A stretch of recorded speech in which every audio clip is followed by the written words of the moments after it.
Mesdames et messieurs, bonsoir et bienvenue dans votre émission Média Pro, l'émission qui décrypte pour vous l'actualité cinématographique et audiovisuelle. Ce soir, bien sûr, on va parler de 7e art, mais surtout en coordination avec l'actualité, puisqu'il s'agit des élections présidentielles américaines. Nous avons avec nous, bien sûr, notre expert vedette, Faisal Matawi, le critique de cinéma, mais aussi journaliste, mais également Monsieur Cinéma, Ahmed Bjaoui, qui est avec nous en direct par téléphone. Ahmed Bjaoui, bonsoir. Bonsoir Salim, bonsoir. Alors je rappelle que tu es, je n'ai plus à te présenter, tu es Monsieur Cinéma, chercheur, écrivain, mais aussi producteur. Tu as produit beaucoup de films et surtout ces dernières années, tu as été très productif en matière de production littéraire et surtout livresque, puisque tu as fourni pas mal d'essais sur le cinéma. Et le dernier, justement, il parle des États-Unis. C'est l'histoire de Fitzgerald et les apprentis du cinéma à Hollywood. Alors, avant de commencer le débat, messieurs, on va regarder un film, L'apprenti, justement, qui évoque le début de carrière du candidat à l'élection présidentielle américaine, Donald Trump. Et on revient au débat. Oui. Bonjour, Donald Trump. J'ai rendez-vous avec Maître Cohn. Merci beaucoup. Donald qui? Roy Cohn, enchanté. Le Roy Cohn dont on parle dans les journaux. Vous êtes sans pitié. Je plaide coupable. Roy Cohn est un escroc. Il a été inculpé 3 fois. Je vais te confier un petit secret. Les gens m'engagent parce que je suis un gagnant. Comment on gagne? La première règle est la plus simple. Attaquer, attaquer, attaquer. Ce sera le meilleur hôtel du pays. Et du monde. Et du monde. Ce sera spectaculaire. Règle numéro 2. Ne jamais rien admettre. Toujours tout nier. Pensez-vous pouvoir battre le gouvernement? Règle numéro 3. Quoi qu'il puisse se passer, revendique la victoire et ne concède jamais la défaite. J'enregistre tout au cas où ça soit utile. Mais c'est illégal. Il faut être prêt à faire n'importe quoi à n'importe qui pour gagner. Il y a 2 types de personnes. Il y a les gagnants et il y a les losers. Tu as des dettes jusqu'au cou. Je sais ce que je fais. Tu te regardes dans un miroir, tu deviens moche. N'oublie jamais, c'est moi qui t'ai fait. On a un tout nouveau slogan de campagne. Rendre sa grandeur à l'Amérique. Rendre, j'adore ce mot.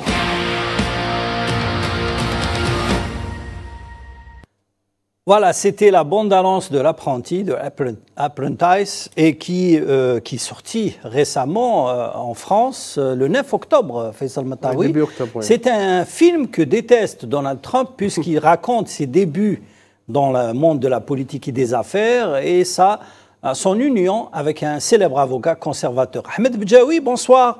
Alors, Bonsoir. On te met un petit peu dans le bain.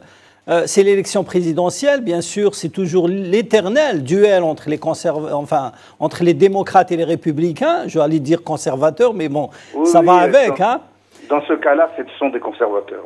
Tout à fait. Alors, ce film, je ne sais pas si... je suppose que tu n'as pas eu le temps de le voir parce qu'il vient de sortir au cinéma. Il a été sélectionné à Cannes et il est réalisé par un cinéaste iranien, Ali Abbasi, né à Téhéran et qui est installé aux États-Unis et qui a fait ce film qui fait fureur, justement, et qui est dénoncé par un petit peu les mainstream, mais surtout les directeurs de campagne de Donald Trump. Les Trumpistes. Les Trumpistes, voilà. Alors, votre avis d'abord sur le rôle de Hollywood par rapport à ce qui se passe dans la politique américaine et surtout, est-ce qu'un film comme ça qui sort quelques jours avant l'élection présidentielle américaine peut influencer l'opinion américaine? Oui, en général, Hollywood a toujours été une terre de confrontation entre les républicains et les démocrates. Des républicains qui n'ont pas toujours été aussi conservateurs que maintenant. Parce que ce terme de conservateur est très important. Il y a eu des périodes, Eisenhower, etc., des gens qui étaient ouverts. Mais là, Trump se base sur un élément essentiel de la politique conservatrice, c'est l'évangélisme. C'est-à-dire que la tradition évangéliste qui fait que finalement toute cette tendance religieuse qui croit que Israël ne peut tomber que que le Messie ne peut arriver que lorsque Israël tombera, fait que ça a changé complètement la donne. Et lui, il se présente comme un peu le fer de lance des évangélistes et des ultra-conservateurs, et en même temps ce qu'on appelle aux États-Unis les WASP, c'est-à-dire les white les blancs, les white Protestant Americans, les protestants, mais qui ont dérivé petit à petit du protestantisme vers l'évangélisme. Et ensuite, ils ont étendu l'évangélisme vers l'Amérique latine. Ils ont fait beaucoup de propagande pour l'évangélisme. Et finalement, on comprend mieux pourquoi les Portoricains, par exemple, les Sud-Américains, vont voter beaucoup plus pour Trump que pour les démocrates, alors qu'ils sont des fils d'émigrés. Ça, la raison, c'est essentiellement l'évangélisme et ce qui les soude et qui les rassemble. Alors, si on parle aujourd'hui du cinéma, est-ce qu'il a un impact sur la politique américaine? On sait que pas mal de réalisateurs, par exemple Oliver Stone, il avait fait un film sur George Bush qui s'appelait W et qui avait dénoncé un petit peu le monde de la famille Bush dans la politique américaine. Oui.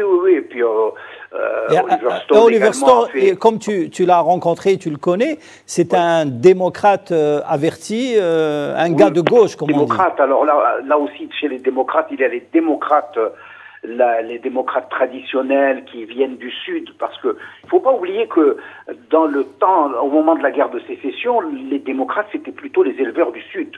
C'était eux les esclavagistes. Et les républicains qui avaient besoin de main-d'œuvre dans le Nord étaient ceux qui, autour de Lincoln, qui ont libéré les Noirs, mais pour des raisons économiques, évidemment. Donc il y a une inversion maintenant des tendances politiques. Les choses ont beaucoup évolué.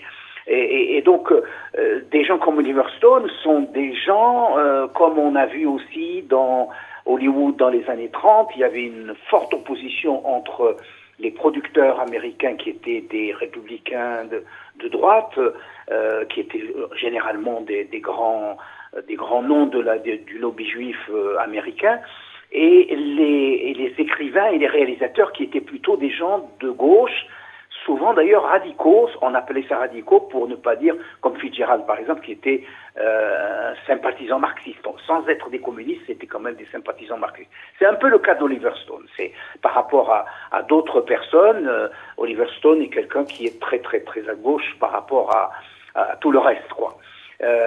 Par contre, on a vu aussi des acteurs à Hollywood qui étaient de tendance républicaine. Par exemple, des gens comme John Ford, des acteurs ou des réalisateurs. John Ford était un leader du syndicat des réalisateurs et il a beaucoup milité dans le mouvement républicain. Ceci dit, c'était des républicains qui étaient modérés. Parce que quand on voit le cinéma de John Ford, ou le cinéma par exemple d'un autre républicain de droite qui est Clint Eastwood, on voit qu'il y a des thèmes humanistes. Ça veut dire qu'il défend des minorités, qu'il défend des causes. Donc c'est pas le camp de Trump, vous voyez, parce que je me souviens très bien lors de la campagne de George Bush, et même pendant la guerre du Golfe, Clint Eastwood avait dénoncé la politique de Bush, de Bush le père et le fils. Merci Ahmed, restez avec nous, on va continuer le débat sur le plateau. Faisal Matawi, on dit toujours que Hollywood n'est pas loin de ce qui se passe à la Maison-Blanche. Oui, et beaucoup de plans exécutés par la Maison-Blanche ont été montrés par Hollywood. D'ailleurs, excuse-moi de rappeler un truc, c'est que Hollywood est devenu à un petit peu pousser beaucoup de nations, beaucoup de pays à utiliser les artistes et notamment les gens du cinéma à faire campagne pour eux pendant les présidentielles. Oui, Hollywood... C'est devenu une mode, quoi. Oui, Hollywood et le cinéma et les séries télévisées avec les plateformes numériques servent aussi aujourd'hui à préparer des opinions pour des événements qui peuvent survenir après. Et loin d'être complotiste ou penser à des idées de ce genre, le cinéma, le 7e art et la télévision évoquent parfois des choses qui curieusement arrivent plus tard, notamment en matière de géostratégie, d'énergie, etc., des attentats et tout ça. Bon. Disons que vous parliez tout à l'heure, Salim, du film... On se souvient de la série 24 heures qui avait installé pour la première fois un président noir. Et par la suite, il y a eu l'élection de Barack Obama. Oui, il y a aussi le film Un président par accident qui a parlé d'un candidat noir arrivé au pouvoir. C'était bien avant... C'était bien avant 24 Obama. heures. Parfois c'est un hasard, mais parfois c'est pas du tout un hasard. Vous parliez tout à l'heure, Salim, de The Apprentice. C'est un film réalisé par Ali Abbasi. Ali Abbasi est un metteur en scène irano-danois. Effectivement, c'est un film qui peut agacer. Bon, le choix commercial des distributeurs de le faire sortir en pleine campagne électorale pour la présidentielle américaine. Donc il a choisi un paramètre de sa carrière, c'est ses débuts dans les affaires et le choix justement d'un avocat très célèbre, très conservateur, qui est Roy Cohn. Donc c'est un choix. Est-ce que c'est un choix calculé? C'est un choix calculé. Pourquoi? Pardon, parce que Trump voulait à tout prix, si vous voulez, intégrer la société new-yorkaise. Parce que New York, c'est un peu une société un peu à part, parce que c'est la ville culturelle, la ville où il y a les théâtres, les salles de cinéma, où il y a les grands écrivains, les grandes maisons d'édition, etc. C'était un univers, Trump avait de l'argent avec son père, mais comment intégrer ce monde? Parce qu'il voulait devenir, si vous voulez, adhérer à la mondanité. Faire partie du showbiz, du showbiz, à la mondanité new-yorkaise. Il se trouve que c'est le même souci qui était chez Roy Cohn. Roy Cohn, il faut noter que c'était un avocat de la mafia. Il était l'avocat de la famille Gambino, notamment John Gotti. C'est des mafias parce qu'à New York, il faut savoir qu'il y a 5 familles de mafieuses. Ouais. Qui a, entre parenthèses, aidé Trump. Parce que Trump s'est accaparé de beaucoup d'immobilier à New York et il est devenu très riche en raison de cela. Et John Roy Cohn a carrément, si vous voulez, construit la personnalité de Trump dans les années 1970-1980. C'est lui qui lui a appris certaines règles, comme la première règle, attaquer. La deuxième règle, toujours nier les faits. La troisième règle, c'est ne jamais admettre la défaite. Et ça a été réellement appliqué par Trump durant toute sa carrière. C'est pour ça qu'il est revenu aux commandes. Et ce film, qui évoque le début d'ascension, Trump au début n'était pas intéressé par la politique, il voulait seulement être. D'ailleurs, c'est la première fois qu'un homme d'affaires américain devient président de la République. Généralement, c'est des hommes politiques qui ont fait leurs armes un petit peu, soit chez les républicains, soit chez les démocrates. Oui, parce que la caste, si vous voulez, la classe d'hommes d'affaires américains, à un moment donné, ont compris qu'il fallait prendre le pouvoir politique. Les hommes d'affaires, généralement, sont influents dans les chambres de représentants, au sein du Sénat, etc., mais rarement au sein de la Maison-Blanche. Et donc, c'est vrai que les élections américaines qui auront lieu donc, le 5 novembre, c'est aussi une affaire d'argent, c'est une affaire de deux grosses cagnottes, celle de Trump pour les républicains. Il faut noter que Trump est poursuivi dans plusieurs affaires de justice, malgré ça, parce que la Constitution américaine ne l'interdit pas, et les candidats, et les démocrates Harris. Ce qui est intéressant dans ce film, et on le voit, je pense, à la fin, c'est que Trump a repris en fait un slogan de Ronald Reagan, qui était MAGA, ce qu'on appelle MAGA, Let's make America great again, rendre l'Amérique de nouveau grande. C'était le slogan qui a été créé en 1980, qui a été repris en 2016. Je ne sais pas si Trump va le reprendre, mais cette idée de grandeur, elle est réellement présente. Et ce qui est intéressant avec Roy Cohn, on le voit, il lui dit, n'oubliez pas, je vous ai fait. Roy Cohn, avocat, pense que c'est lui qui a fabriqué Donald Trump. Et lui a appris, notamment, ça a été appliqué par Trump dans son premier mandat, le mépris des institutions, le mépris de la justice, le mépris de l'état de droit et le mépris des étrangers. C'est pour ça, comme l'expliquait notre ami Ahmed Debjaoui, cette idée de néoconservateur, méprisant, suprématiste, défendant l'Église évangélique et pas évangéliste. Et donc tout ça a été fabriqué à partir de cette période. C'est pour ça que ce film est intéressant, c'est pour ça qu'il est attaqué par les Trumpistes actuellement, parce que ça donne des faits peut-être qui ont été oubliés par les biographes. Et le cinéma, vous connaissez très bien Salim, permet de dire ce que ni les médias ni l'histoire ne disent. Alors, les États-Unis, c'est un pays de paradoxe, puisque plusieurs présidents avaient des carrières très, disons, complexes ou, disons, inattendues pour le poste de chef de l'État. Ronald Reagan était comédien. Il était comédien. Il était beaucoup plus comédien dans les westerns. Dans les westerns, d'ailleurs, vous faites bien de le souligner, il y a un nouveau film qui est sorti, d'ailleurs à la même période, hein, il vient de sortir, ça s'appelle Reagan, tout simplement, c'est un biopic de Shane McNamara, où parce que Reagan a été le 40e président des États-Unis. Curieusement, il y a beaucoup de ressemblances entre la carrière de Reagan et de Trump. Reagan a échappé à une tentative d'assassinat oui. Après son élection. C'était en mars 1981. Tout à fait, oui. Et Trump a échappé à une tentative d'assassinat avant son élection. Autre chose que les deux, Trump, s'il sera élu, sera le plus vieux président dans l'histoire des États-Unis, parce qu'à la fin de son mandat, il aura 82 ans, 83 ans. C'était le cas déjà il à l'époque. Il ne fait pas quand même. Oui, il s'entretient, il fait du sport, etc. Il a de l'argent, il peut donc se permettre tout ça. Et là, le troisième fait, c'est que Trump, s'il sera élu, il sera élu dans une Amérique où il y a beaucoup d'inflation, beaucoup de pauvreté. C'était exactement la même situation en 1980. C'est pour ça que le film de Reagan est authentique autant que le film The Apprentice, parce que ça parle d'une période des États-Unis. Le film d'ailleurs, celui qui joue le rôle de Reagan s'appelle Dennis Quaid, et Dennis Quaid est un des soutiens des Républicains et de Trump. Alors, en parlant de soutien, je vais vous montrer une vidéo qui fait le buzz, qui a été postée il y a quelques jours, celle du célèbre comédien Harrison Ford, connu pour ses rôles dans Star Wars, mais également dans des films comme Jeux de guerre ou bien Le Fugitif. Indiana Jones surtout. Ouais, alors, il en a fait 4, je crois, hein, 4, si je ne me trompe pas, avec le dernier avec Spielberg. Alors, on regarde la vidéo où il exprime ouvertement son soutien à Kamala Harris. I'm Harrison Ford, doing something I never thought I'd do. Telling people I've never met who I'm voting for. And why I think they might do the same. This election, I'm casting my ballot for Kamala Harris and Tim Walz. Do I agree with every one of their policies? Of course not. Do I think they're perfect? Come on, for crying out loud, they're people just like you and me. But these two people believe in the rule of law. They believe in science. They believe that when you govern, you do so for all Americans.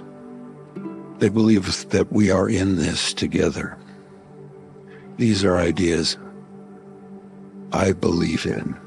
These are people I can get behind.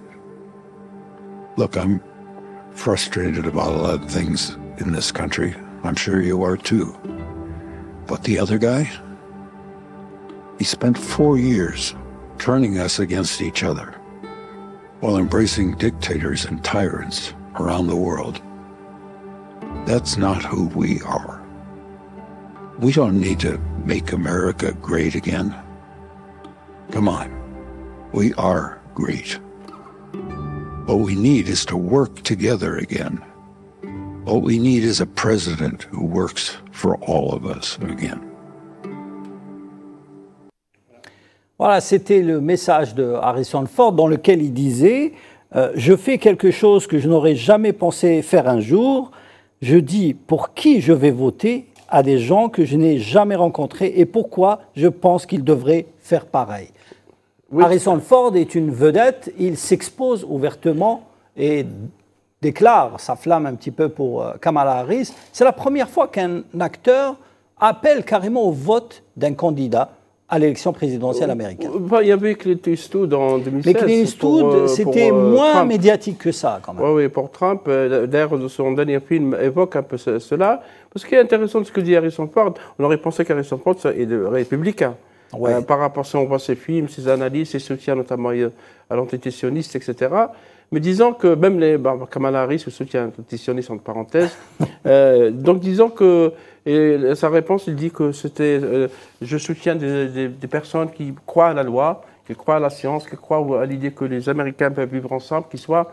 Et il répond, si vous voulez, à un slogan que nous avons évoqué tout à l'heure, Let's Make America Great Again, rendre l'Amérique de nouveau grande. Il dit qu'on peut être ensemble et grand quand on travaille ensemble. Mais il y a, disons, d'autres artistes, Salim, qui ont soutenu notamment Kamala Harris, c'est Taylor Swift notamment, et d'autres, Mel Gibson qui soutient Trump. Il y a aussi une certaine concurrence entre les comédiens, entre les stars, parce que c'est vrai, au-delà du soutien des stars, cette année, il y a une particularité, c'est qu'il y a des journaux, contrairement au passé, par exemple le Washington Post. Le New York Times et le Washington Post. Le Washington Post a décidé de ne soutenir personne. Personne, alors que le New York Times a décidé de ne pas soutenir Trump. Bon, le New York Times, généralement, il est toujours du côté des démocrates par le passé. Et le Los Angeles Times, qui a décidé de ne soutenir personne. Et certains pensent que, parce que ces médias sont désormais détenus par des hommes d'affaires, et donc ils ne veulent pas se mouiller, entre parenthèses, parce que tout le monde sait que Trump, c'est un homme qui est rancunier et qui peut se venger s'il sera président. Donc, il y a une espèce de peur. C'est pas parce que le Washington Post a toujours eu une idée, un soutien depuis 40 ans. C'est la première fois qu'il le fait. Donc, on sent qu'il y a des choses qui commencent à changer aux États-Unis, qu'il y a beaucoup de craintes, notamment sur l'arrivée sur le retour en fait de Trump, parce que tout le monde se rappelle de l'épisode de l'assaut contre le Capitole, le 6 janvier 2021, par les partisans de Trump. On avait des gens portant des signes assez qui reviennent un peu au Moyen-Âge. Rigoristes, anciens. Oui, qui reviennent au passé, qui font de la violence, etc. Cette crainte de la violence, elle est réellement présente aux États-Unis. On verra. On en parlera dans la dernière partie de l'émission avec le film Civil War. Ahmed Bidjaoui, vous êtes avec nous? Oui, bien sûr. Alors, je ne sais pas si vous avez vu le message de Harrison Ford. Oui, je l'ai vu. Oui. Alors, c'est généralement les comédiens qui soutiennent les candidats démocrates. En même temps, c'est les réalisateurs qui soutiennent les candidats républicains. Est-ce que c'est voulu ou c'est bien proportionné? Il y a plus d'expressions de gauche, de radicaux, disons, comme George Clooney, etc., qui s'expriment du côté démocrate que des républicains. Parce qu'on a vu, par exemple, comme je citais le cas de Clint Eastwood, il est résolument républicain, mais il a quelquefois pris position contre certains candidats républicains. Donc, de ce côté-là, disons, l'intelligentsia ne s'exprime moins du côté républicain que du côté traditionnellement des démocrates, où il y a le showbiz est un mouvement généralement de gauche. Pour Reagan, je voudrais rappeler quand même que Reagan a été le président du conseil des acteurs américains, c'est-à-dire une espèce de mafia, de lobby très important, qui dressait des listes noires et par exemple il a mis Marlon Brando sur une liste noire à Hollywood. Et c'est quelqu'un qui est monté comme cela en politique. C'est un acteur de seconde zone, mais de seconde zone, pas célèbre, oui. Voilà, et qui est monté comme ça, mais également par les filières politiques des unions, de ce qu'on appelait les unions, c'est-à-dire les syndicats d'acteurs qui étaient affiliés au monde républicain. On se souvient que George Clooney avait appelé et réussi à un petit peu pousser Joe Biden vers la sortie. Il avait appelé à ce que Joe Biden se retire de la course présidentielle. Il a fait un appel à Joe Biden pour lui dire il est temps de se retirer parce que ça devient compliqué. Et effectivement, il avait raison. Je pense que Joe Biden aurait dû se retirer un peu plus tôt parce qu'il n'a pas laissé le temps à Kamala Harris d'organiser sa campagne, ni au Parti démocrate peut-être d'avoir un autre candidat que ce que Kamala Harris, finalement, en retardant l'échéance, il les a mis devant le fait accompli et il n'y avait pas d'autre choix que la vice-présidente. Ahmed Bidjaoui, où est justement l'avis ou la position des majors ou des studios américains et surtout des producteurs? Certains producteurs sont très puissants quand même. Oui, les producteurs sont très puissants. Ils sont liés en général au milieu sioniste et donc il y a une fracture extraordinaire et radicale au sein d'Hollywood depuis les films muets. Il y a une fracture très, très importante et très nette entre les producteurs et les réalisateurs et les comédiens de l'autre côté. Donc et un affrontement. C'est ce que je raconte dans mon livre d'ailleurs, parce que je raconte comment les scénaristes américains des années 30 et 40 étaient de gauche en général, et ils faisaient face à des gens qui n'avaient qu'une idée, c'était de faire de l'argent, faire des choses faciles et qui ne correspondaient pas du tout aux standards des grands écrivains, leurs exigences intellectuelles, etc. Donc, Hollywood a toujours été au centre de cette fracture entre les républicains et les démocrates. Aujourd'hui, cette fracture s'est un peu exacerbée. Maintenant, lorsqu'on voit les deux forces en présence, on s'aperçoit que finalement, je disais une boutade à un ami il y a quelques heures, je lui disais c'est les chasseurs de primes qui sont de retour à Hollywood. Trump ressemble à un chasseur de primes dans les films de Clint Eastwood, vous voyez. Oui. Et en même temps, il y a des atavismes qui reviennent.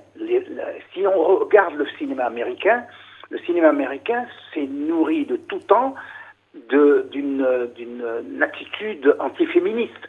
Les femmes sont reléguées au deuxième rang. Les femmes ne travaillent pratiquement jamais dans le film américain, sauf très récemment. Mais traditionnellement, elles sont reléguées à un rôle secondaire ou bien de patronage, etc. Il y a également des relents et des atavismes contre les Noirs. Donc Kamala Harris, elle a ce double obstacle de réunir à la fois le fait qu'elle soit de couleur et en même temps qu'elle soit une femme. Et il faut savoir aussi que les mouvements féministes américains traditionnellement ont toujours été du côté républicain et ce sont pratiquement des mouvements de droite féministes qui sont contre l'avortement, contre ce genre de choses, et puis qui nourrissent le fait qu'on n'admet pas dans ce milieu-là qu'une femme soit la dirigeante d'un pays aussi puissant que les États-Unis.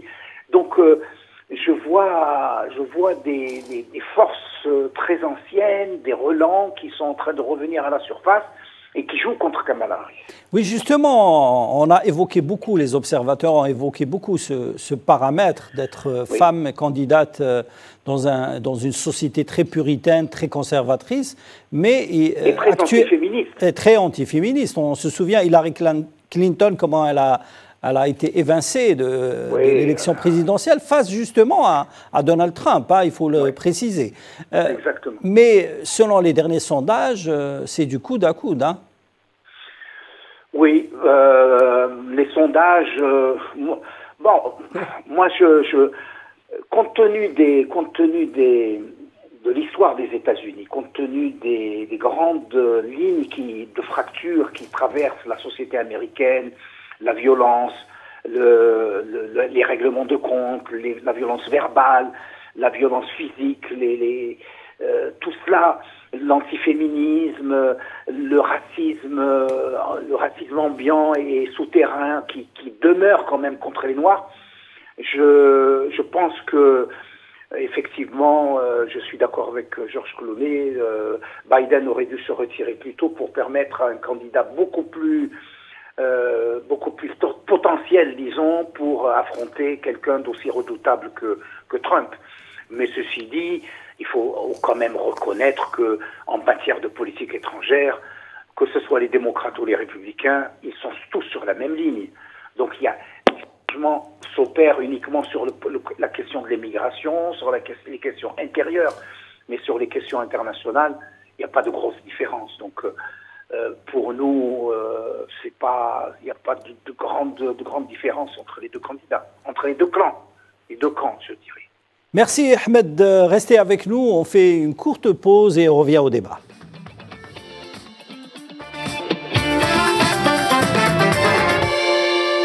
On revient au débat sur la présidentielle américaine et Hollywood. Avant de poursuivre justement avec nos experts Ahmed Bjaoui et Faisal Matawi, on regarde cette bande-annonce puisqu'il faut le dire, ces dernières années, les plateformes VOD, notamment Netflix, ont fait un ravage en matière de séries et surtout à décrypter et dévoiler les coulisses du pouvoir à la Maison-Blanche. Et l'une plutôt des séries qui a fait fureur ces derniers temps et au début de Netflix, c'est bien sûr House of Cards.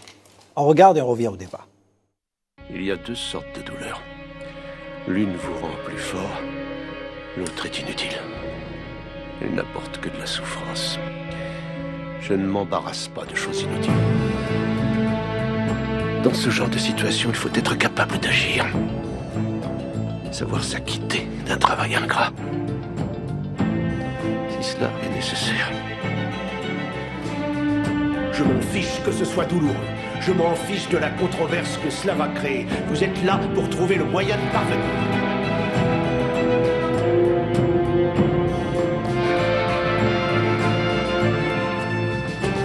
C'est comme ça que vous arrivez à le supporter, en vous persuadant que l'obscène peut devenir acceptable. La route du pouvoir est pavée d'hypocrisie.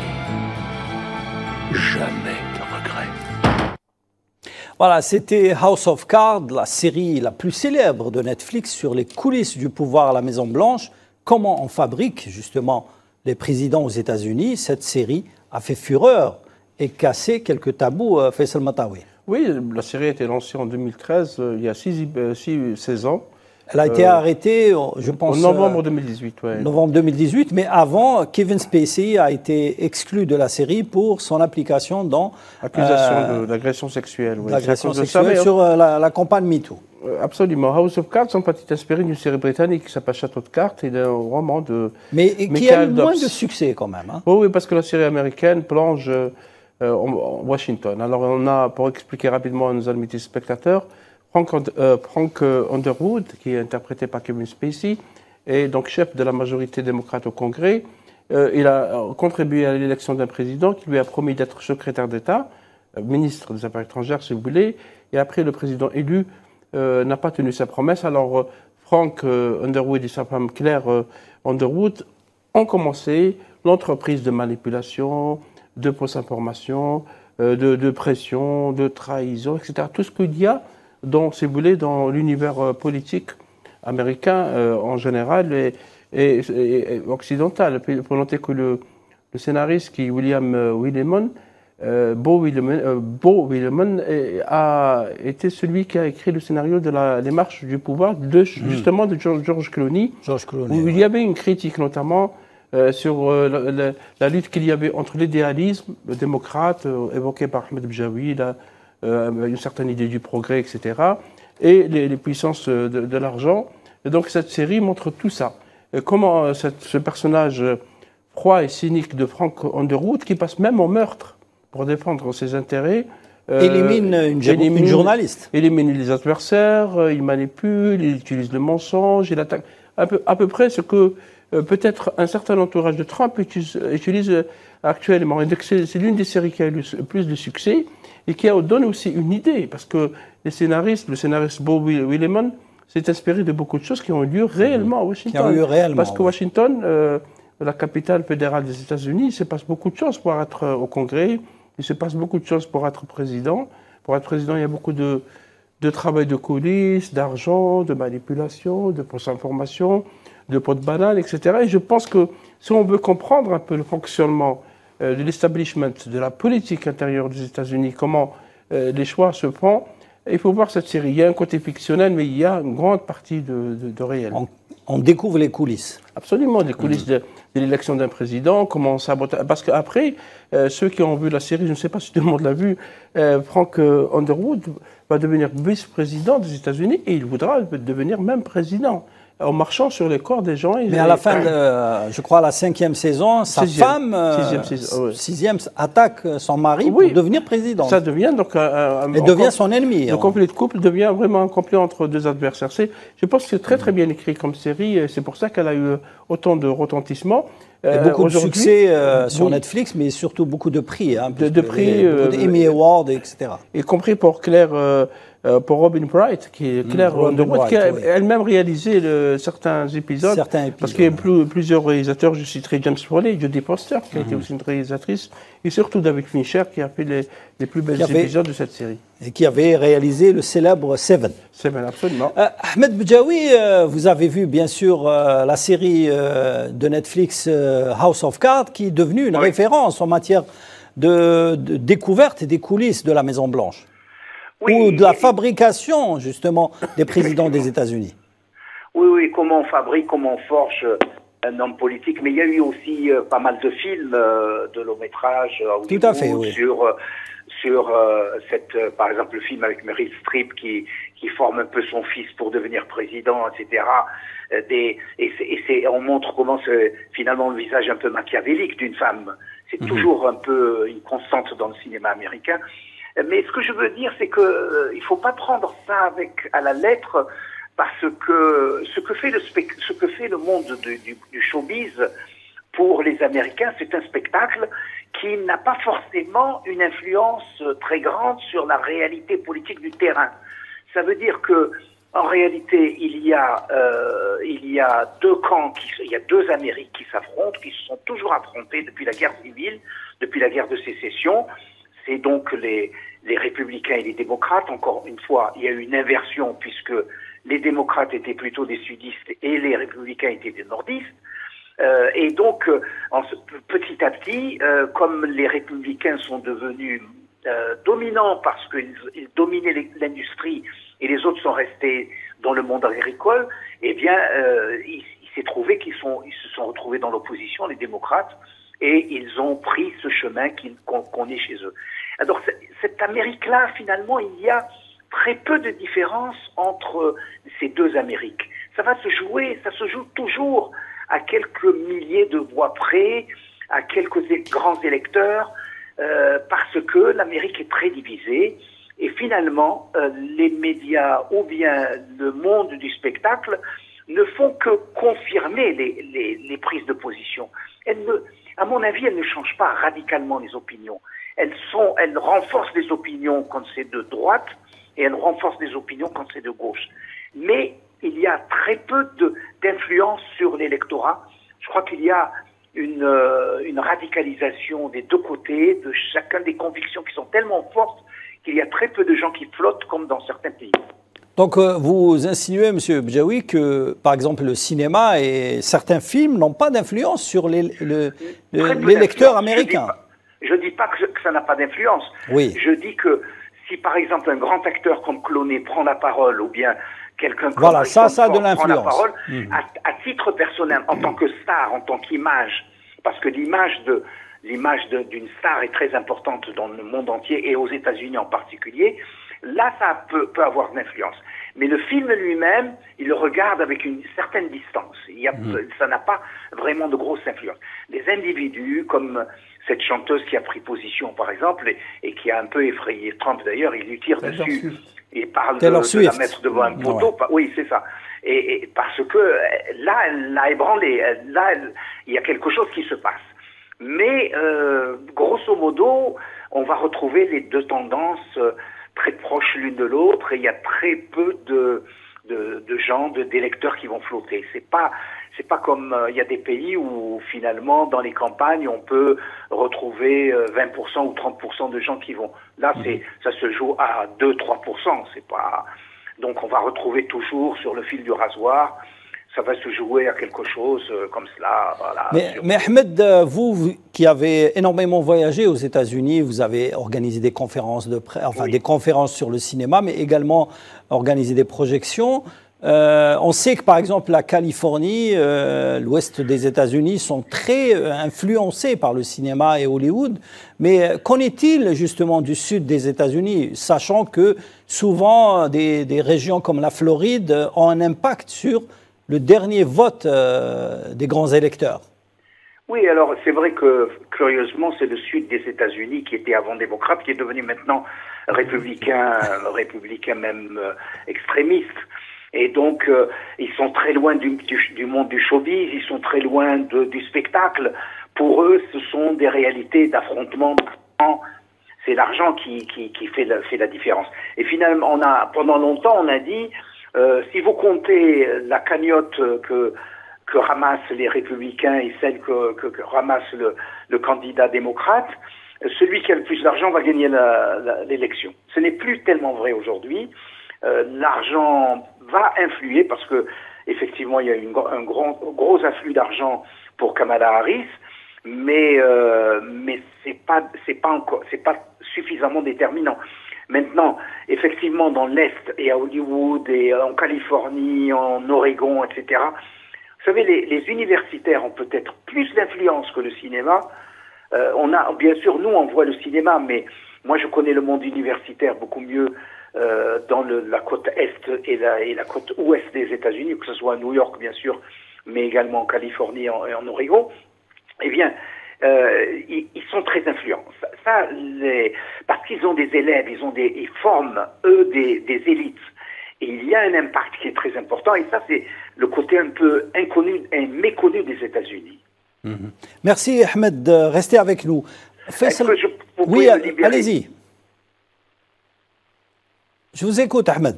Oui, est-ce que vous pouvez me libérer? Ah, avant de te libérer, justement, je voudrais que tu nous parles un petit peu de ton livre et surtout de nous annoncer qu'est-ce que tu prépares pour le SILA dans quelques jours.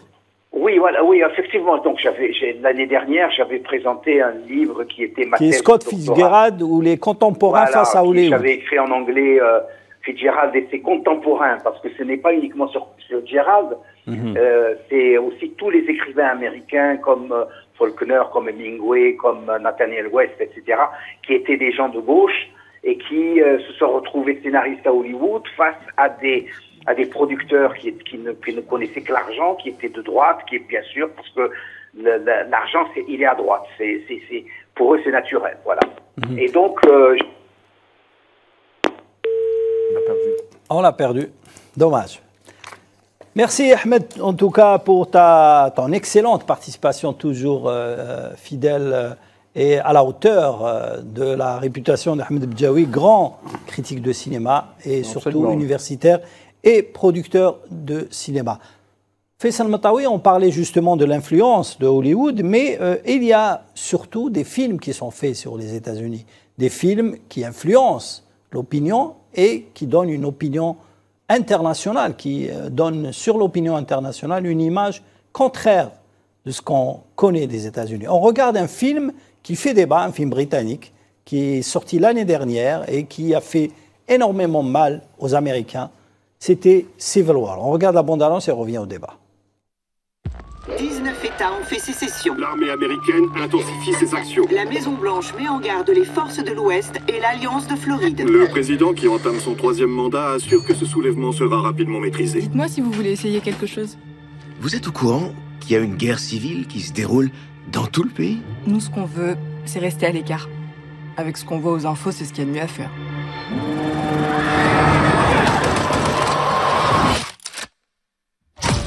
Mes chers compatriotes américains, les soi-disant forces de l'Ouest, du Texas et de Californie, ont subi une défaite très importante face aux forces de l'armée des États-Unis. Monsieur le Président, est-ce que vous regrettez l'utilisation de frappes aériennes sur nos citoyens? Aujourd'hui, ils avancent sur Washington. On doit aller là-bas. Dans la capitale, ils tirent à vue sur les journalistes. Mon instinct me dit qu'on va y rester. Allez-y. Chaque fois que j'ai survécu à une zone de guerre, j'ai cru que ça servirait de mise en garde chez nous. Ne faites pas pareil. Pourtant, on y est. Je crois qu'il y a comme un malentendu. Quoi? On est américain, d'accord? D'accord. Quel genre d'américain vous êtes? Vous le savez pas?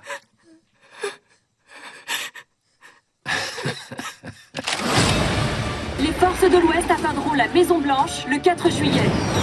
C'est pas vrai. Montez dans la voiture! Montez dans la voiture!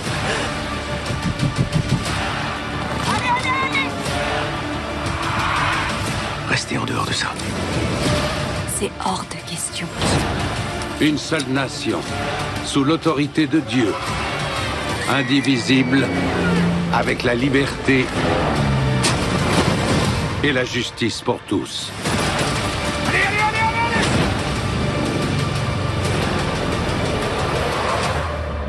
Que Dieu bénisse l'Amérique.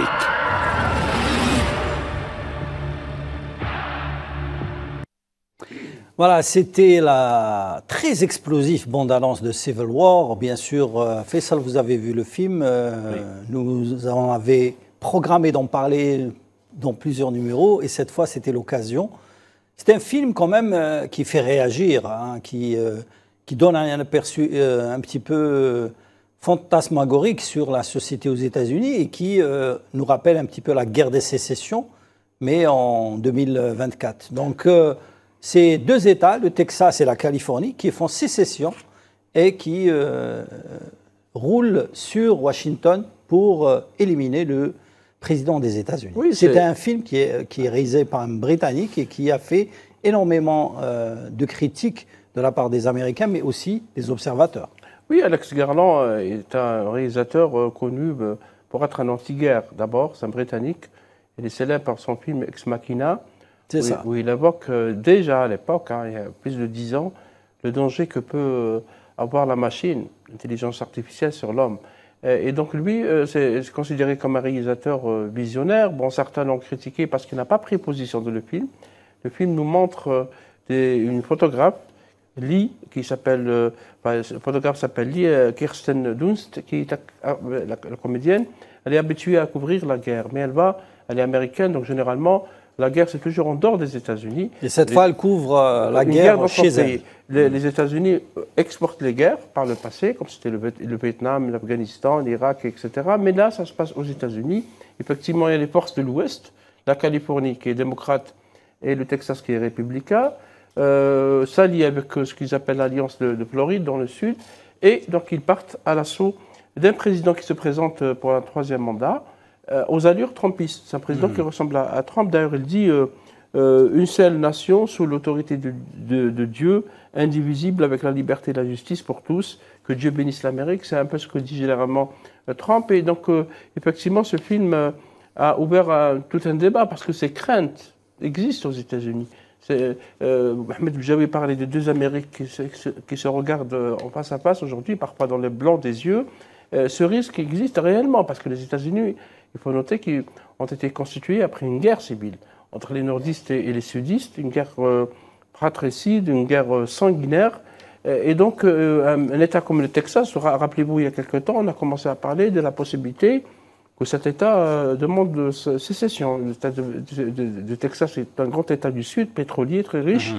Et donc, ce débat, et le film, certains ont reproché au film de ne pas trancher, et Alex Garland n'a pas voulu trancher. Il a dit qu'aujourd'hui, ce film sera peut-être mal compris, mais ces craintes de violence, d'insurrection violente existent toujours. Et tout le monde se rappelle. C'est intervenu justement après l'attaque du Capitole. Du Capitole, par les partisans de Trump. Absolument, qui sont partis pratiquement entrer dans le Congrès, etc. Tout le monde craint que si les élections, que Trump ne remporte pas les élections, et là, je viens de voir un sondage du New York Times qui prévoit la victoire de Harris avec 49% contre 48% des Trump. Bien sûr, c'est des sondages. C'est des sondages très serrés. Très très serrés, comme l'a expliqué d'ailleurs Ahmed. Et donc tout le monde craint que si il y aura une victoire de Trump, probablement qu'il se passera des choses qui sont imprévisibles aux États-Unis parce qu'il y a tellement de violence, tellement de division. Une victoire de Kamala Harris. Kamala Harris aussi, parce que est-ce que les Américains sont prêts pour voter pour une femme? C'est une grande question. C'était déjà le cas avec Hillary Clinton et encore Hillary Clinton est une femme blanche. Qui, je rappelle, avait perdu contre Trump. Contre Trump, c'est pas le cas donc de Kamala Harris, qui est donc une présidente, qui est donc candidate de couleur. Et ce film de Civil War, effectivement, certains pensent que c'est une dystopie parce que ça prévoit quelque chose de dramatique qu'il va y avoir dans le futur. Mais cette crainte réellement existe et donc ce film a contribué, si vous voulez, à avancer ce débat. Il faut noter qu'il y a beaucoup d'armes qui circulent aux États-Unis, que les armes, la prohibition des armes, c'est un tabou aux États-Unis, qu'il y a des armées privées qui se sont constituées, qui s'entraînent dans les montagnes. Tout le monde le sait, les services secrets américains le savent. Certains sont mus par des idées évangéliques, chrétiennes, extrémistes, racistes. On se voit dans la célèbre scène où il demande quelle Amérique vous êtes. Vous êtes de quel genre d'Américain vous êtes. Vous avez vu que c'est un soldat blanc qui a des lunettes rouges, donc il est en train de voir le monde en rouge, ça veut dire un monde à feu et à sang. Et là, il tue celui qui est d'origine chinoise. Il tue les Chinois. Il tue les Chinois parce que vous êtes donc malvenu sur ce territoire. Vous n'êtes pas américain de souche. Alors, tout le monde sait que l'Amérique du Nord n'appartient pas aux Blancs, c'est une terre des Indiens Et les Anglais, quand ils sont arrivés, les Européens, ils ont commis des massacres comme tous les colonisateurs. Maintenant, je conseille vivement aux amis téléspectateurs de voir un autre film qui peut faire écho au film de Civil War, qui s'appelle The Sweet East. Oui. Le doux Est, c'est un film de Shane Price qui parle de l'Amérique post-Trump, déjà le premier mandat, et qui montre comment une jeune lycéenne va voyager sur la côte Est des États-Unis pour voir cette violence qui s'est installée, les armes, les gens qui s'entretuent, des choses qui n'apparaissent pas peut-être parfois dans les médias, parce qu'il faut noter par exemple en une seule journée, les crimes qui sont commis dans l'État de New York égale des crimes qui peuvent avoir lieu dans 2 ans dans d'autres pays. Chaque jour, il y a des meurtres, il y a des assassinats, il y a des attaques. Dans la seule ville de New York qui se filme, Sweet East, si vous voulez, dresse un portrait grinçant, glacial de l'Amérique post-Trump. Donc c'est pour ça que le cinéma parfois sert d'alerte. Il sert d'alerte, il pourra dire, il se pourrait que cette chose ait lieu, mais pour dire aussi que la civilisation porte parfois les graines de sa destruction. Ce film, je rappelle que certaines salles aux États-Unis ont interdit sa projection, hein, de peur qu'il influence un petit peu certaines opinions américaines. Oui, parce que l'idée est en l'air. Les gens, il y a ces craintes. Quand vous lisez la presse américaine, la presse alternative, les gens réellement craignent que Trump arrive, et je suis un peu en désaccord rapidement avec Ahmed Bjaoui. Trump a dit qu'il ne va pas plus protéger l'Europe, qu'il va mettre fin à la guerre de l'Ukraine en négociant avec les Russes, il va mettre un cessez-le-feu au Moyen-Orient, donc il vient avec ses gros sabots. Qu'est-ce qu'il fera à l'intérieur ou à l'extérieur? C'est une grande question. Grande question pour les analystes. Merci Faisal, merci aussi à Ahmed Bjaoui qui était avec nous en direct. Je pense que c'est un sujet sur lequel on va revenir peut-être la semaine prochaine avec les résultats de l'élection présidentielle. Merci de rester branchés sur F24 News. On vous donne rendez-vous à la semaine prochaine.